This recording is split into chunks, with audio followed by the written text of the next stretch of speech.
Well, let's start here. We chose our white cabinets because they are timeless and they are Shiloh cabinetry. We wanted something that was over our refrigerator for extra storage.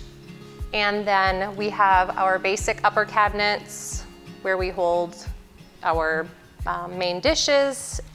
And then we also have, the majority of our lower cabinets are drawers. So in our drawers, the tops are, we've put in some bamboo holders for organization. It was very important to have some organization in our kitchen, so it makes it very nice with our drawers.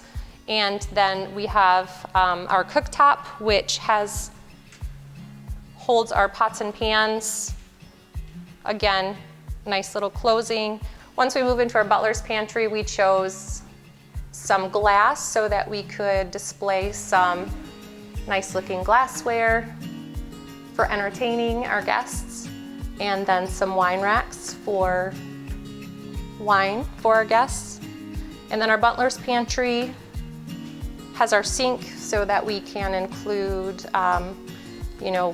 cutting of our fruits and different things that we need to do that entail this area. Also our wine cooler for different beverages that we have.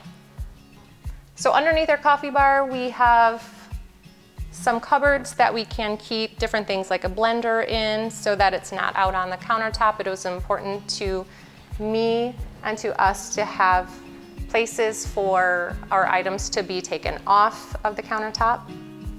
And then we also installed a wall oven and a microwave that is also a convection oven.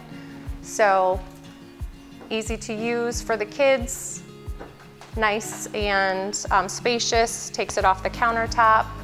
We have some cupboards above where we keep our pots and pans for baking, and we installed our own storage unit in there for organization.